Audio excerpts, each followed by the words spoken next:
On l'évoquait hier, l'espoir d'une crise passagère s'éloigne. Le monde et la France pourraient être confrontés à un troisième choc pétrolier. Il faut retrouver les réflexes des années 70, a même dit Nicolas Sarkozy sur France Inter ce matin.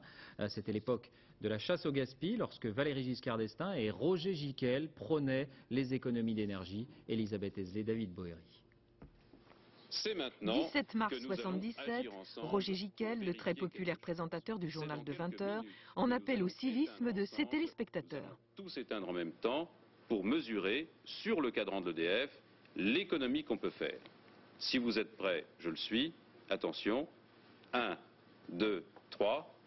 Éteignons les lumières qui ne sont pas indispensables.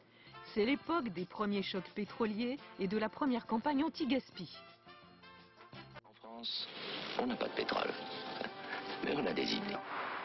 On veut inciter les Français à rouler moins vite, à mieux isoler leurs maisons et à ne pas pousser le chauffage. Objectif, réaliser 450 millions de francs d'économie. C'est aussi l'époque du premier passage à l'heure d'été.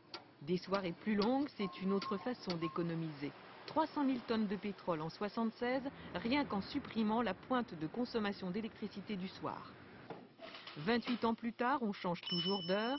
Pour faire quelles économies aujourd'hui ? Les économies d'énergie, économies d'électricité dues au passage à l'heure d'été représentent la consommation de 200 000 habitants pendant un an. Donc ça représente en gros la consommation d'électricité d'une ville comme Toulouse. Et on pourrait faire mieux en ne laissant jamais nos appareils ménagers en veilleuse et en utilisant des ampoules électriques basse consommation.